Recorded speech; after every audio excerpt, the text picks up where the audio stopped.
你就自己回去测验一下你自己，随便抓几个词，然后不要看照片，你看你能画出到什么程度来，你就知道你脑袋里的那一个所谓的建模库啊，到底有多贫瘠。12, 11, 10, 9, 8, 7, 6, 5.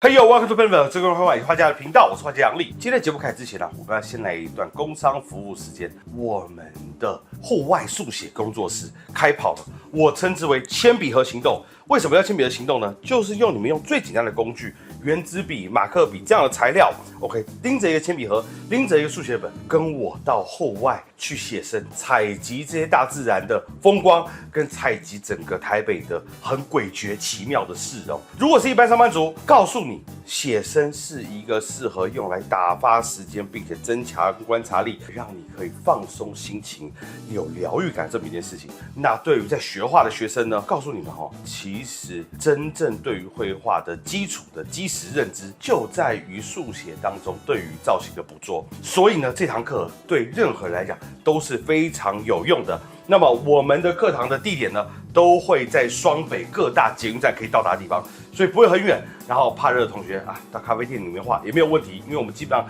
只是要锻炼手跟眼睛的这样子的连接。OK， 所以欢迎来我们的铅笔盒行动。好，那我们每次的收费是1800块，然后基本上是为期整个上午，差不多是2-3个小时的时间。OK， 画更久也是可以的，我非常乐意陪大家多画一点。OK， 那今天我们要讲的主题啊，也跟我们刚刚的这个工商服务时间是有关系的。这个主题呢，其实最原初是来自一个想法，记得吗？我曾经跟各位说，我要来开一个对于学生真正有帮助的，不是为了应试教育，而是为了培养画家的这么样的一个绘画教育机构。那我当时就在想，如果我要开这个机构，什么东西是对大家来说可以当做一种基础，可以当做一种共识的一种绘画教学呢？画炭笔吗？还是画静物素描？还是画石膏像？还是画油画啊？等等。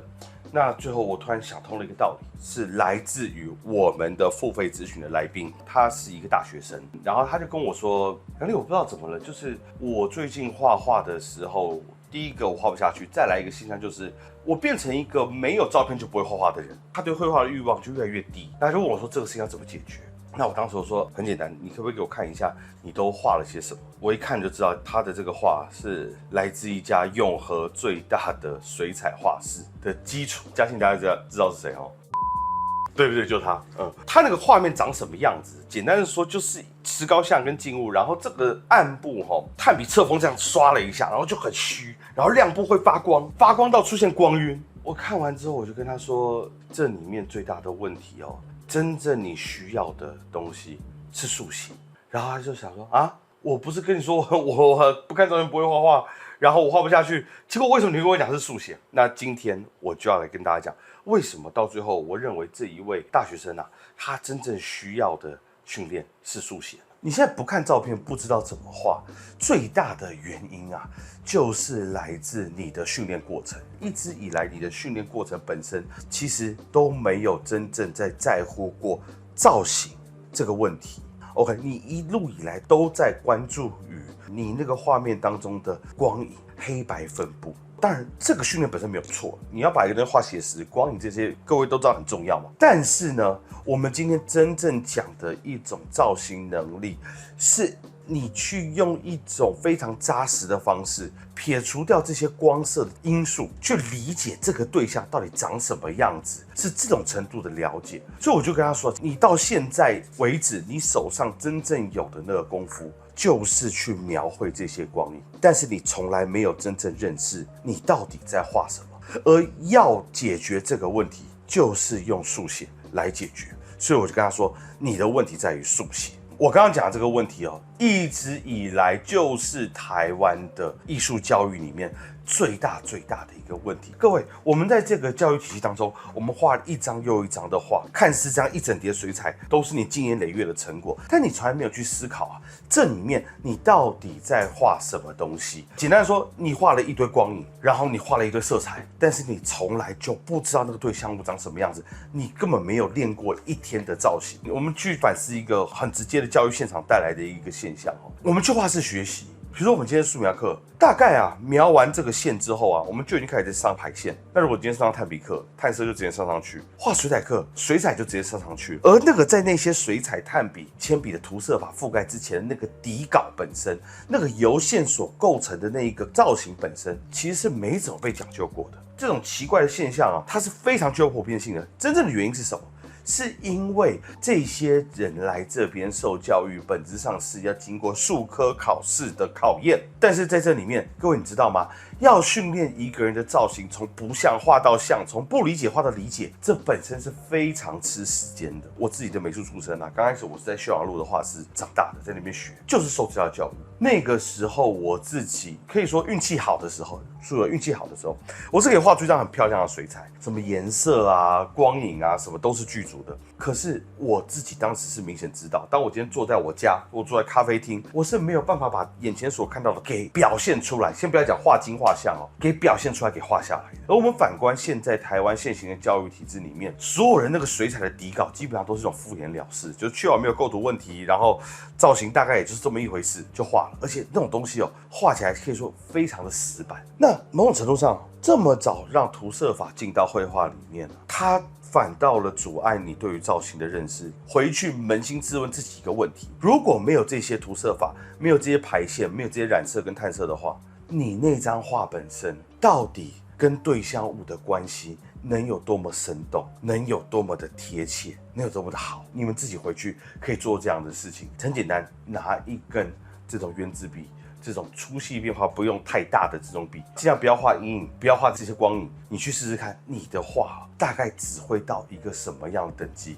到那一刻，你就会深刻理解到你的造型不足到底是不足在哪里。我不是小学的时候去学吗？我是一直到18岁的时候，我才可以说，比如我今天去百货公司，我可以拿一支铅笔把整个构筑起来，并且把人按比例的放进去。我从9岁学到18岁，我才能做这件事情。你现在可以理解为什么画室很多时候根本就不教你这个东西，因为这个东西它的效益真的是太低了。而你看，你大学考试只要颜色有染满，基本上都会让你觉得你仿佛会画那么一点点。那我拿一个这个影片给你们看，你们就会知道我到底在说什么问题。这个影片呢是在中国的一家画室，他画的这种示范的作品。我们可以拿这个影片来说明这些人花在底稿身上的那个时间跟那个注意力是最不在乎的，等于说是根本就是一个可以随便带过的一个环节。你们看到这里面，他大概上了几笔碳色，用了一些这个明暗，但是这一个铁壶，这一些水果当中很细致的地头怎么长水果的这些斑纹纹路是什么，他纯然不在乎。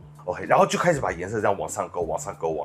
那当然，各位发现没有，这个画到最后我不说它有多高妙，但至少它是有一定效果的。你就可以看到，在这里面这种对于造型的认识，它反倒是在涂色法的作用下，它推到后面来。在这种教学底下，它最后到底能教出什么样的一种人？我只能跟各位讲，他教出来就是一种画皮匠。什么意思？就这一个人，他的这个骨架永远都是不清不楚，搭建不起来，但是它的皮，就这个涂色法、这个色彩、这个材料的东西，它总是可以给你玩得天花乱坠。那当然，这也告诉你为什么花时间练造型的人真的很少，因为那必定不是人最后眼睛接触到画面的那个涂色法那个表层嘛。可是只有画光影，它乍看之下没有问题，不就没问题吗？没错，如果大家要画写实的话，的确是没有问题，因为写实最后在你眼前看到的不就是光影吗？颜色的这种寒暖变化跟颜色的这种搭接跟过渡嘛，对不对？可是就像我们之前冷军那期节目所讲的那个问题一样当你今天一直习惯用光色的这种思考、皮相、涂色法、质感这种思考去想问题的话，你到最后对于那个物体本身没有认识，会产生什么？像冷军的那个竹子，你会发现冷军对于竹子这一个物种的认知，并没有像其他国画大师那么样的精到，这么样精准，这么样的好。而冷军长久以来所使用的绘画习惯，就是那个色彩拼接，然后最后把整个东西拼得很像，去描绘质感的。但是他描绘这个皮相，并没有办法为他带来更根本的认知嘛，所以你会看到他的竹子跟其他国画大师的竹子，我们当然不能说冷军一点都不会，可是这里面的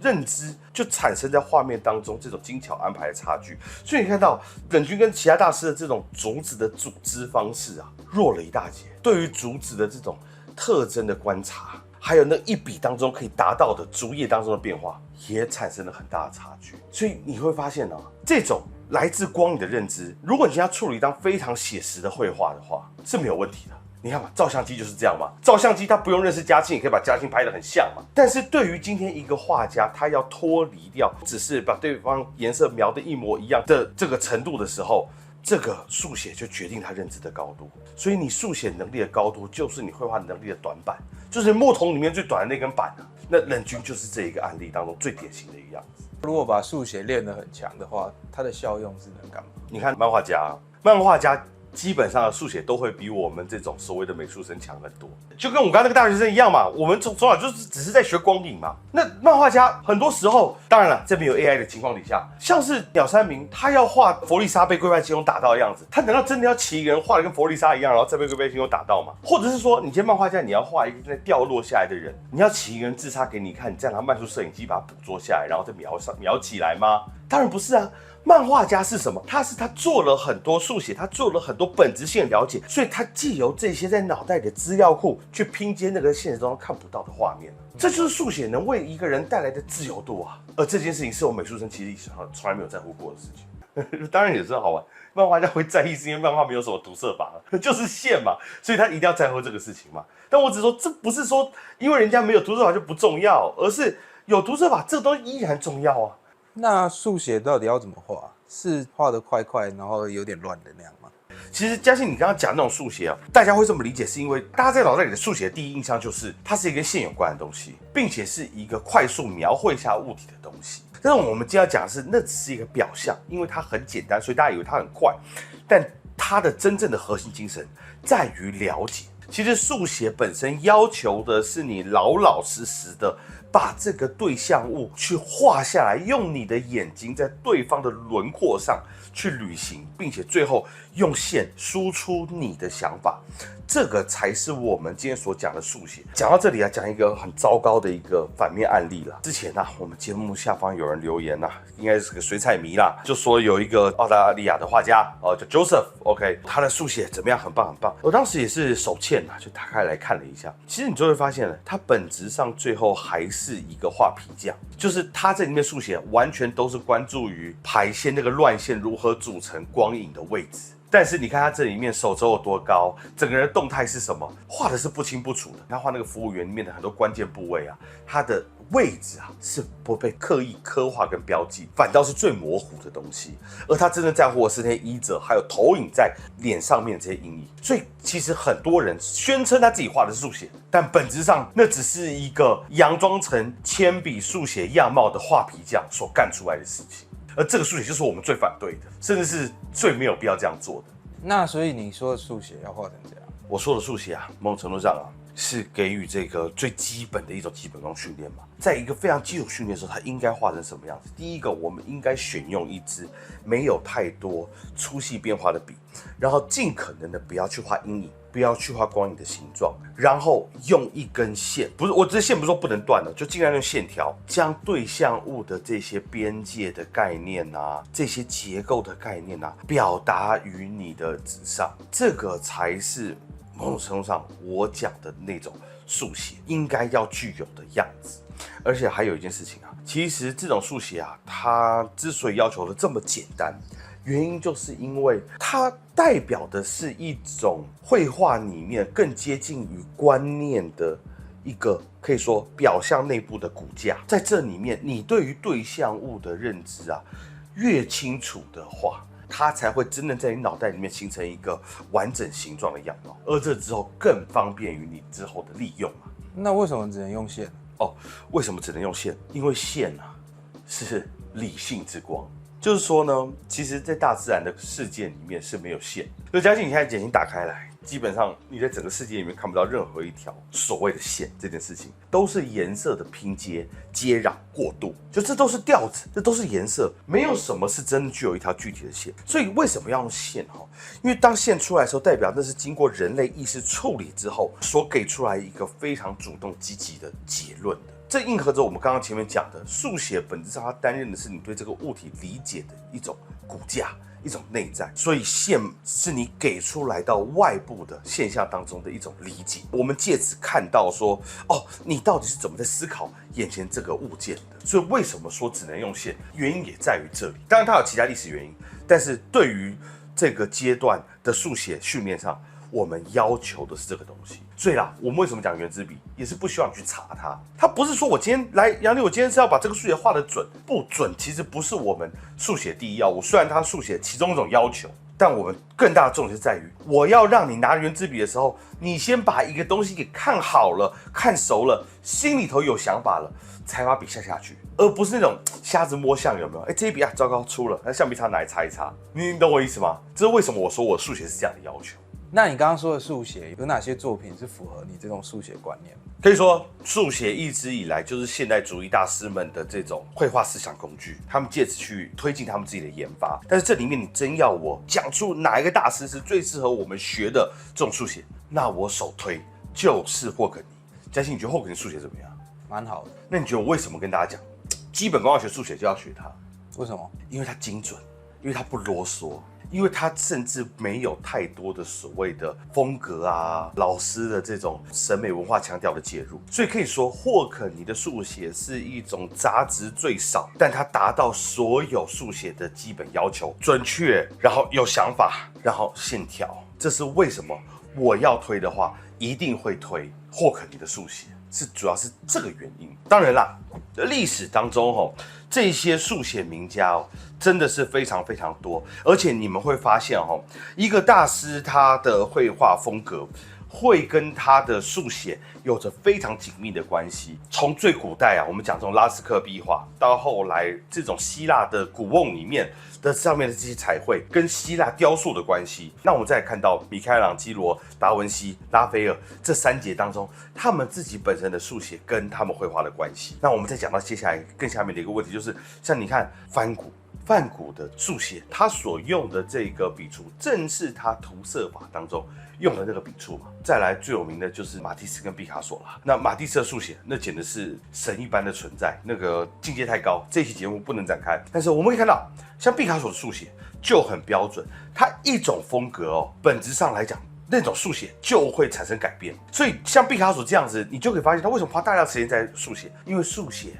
也跟绘画研发是有关系的。这是为什么速写这么重要？那这件事到底跟那个大学生画不出来有什么关系？因为很简单你看一个人画速写，对不对？他本质上是看到物品，借由线条认识它，把这个认识放进脑袋里。这种学习方式，你这样学完之后，你脑袋里面的那一个所谓的资料库，才真正的在长起来。那取而代之，我们讲另外一种教育方式，就是你永远都只是拿一张照片来看这个东西的光影长什么样子，配置，然后画完，你永远在记录都是光影。那你脑袋里面其实只具备一个功能，就是光影功能。这样你懂我意思吗？他脑袋里只有渲染工具。在做 3D 动画的时候，不是有那种就是你要做前面那个模型吗？然后再来就要渲染嘛，光色啊，然后太阳天长什么样子啊？可你就想象这个人的脑袋里面没有这个建模工具，他一直都是这些光影渲染工具。那到最后他要玩什么，就很像一个小孩子，他今天要玩，他手上没有玩具，所以为什么他会画不出来？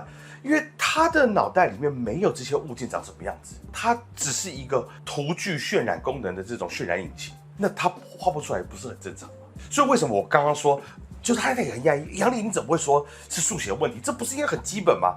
但我说问题恰巧是在这里，因为这个大学生他也不是说他要画抽象画了。如果各位你今天说你要画抽象画我一句废话都不会说，你就画吧 ，OK， 你不用去做速写。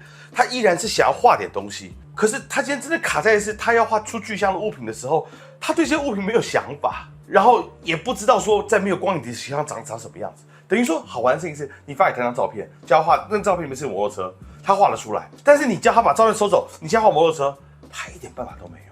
在这边我跟各位观众讲一个很好玩的测验，你就自己回去测验一下你自己，随便抓几个词，然后不要看照片，你看你能画出到什么程度来，你就知道你脑袋里的那一个所谓的建模库啊，到底有多贫瘠。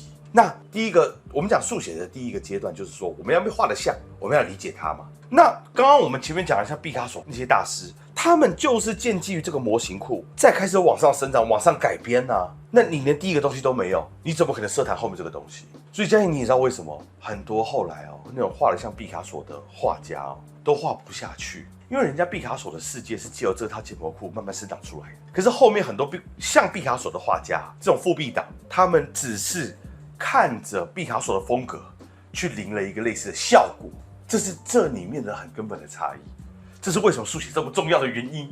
好 ，OK， 那讲到这里啊，各位，如果你们对我刚刚讲的那几位大师的速写，你们想听我去帮你们导读一遍的话，请在留言区打一个读，超过10个。我们就开始做速写读书会这样的一个事情。讲到这里，其实大家不难发现一件事情对于杨某人我来说当我今天要去看一个画家厉不厉害的时候，我一定会先去看他的速写跟手稿。这种事情就像我讲的，做的一定多，你就藏不住。所以为什么历史当中大多数的伟大画家基本上都会有留存一套速写在手上，因为这东西真的会很多。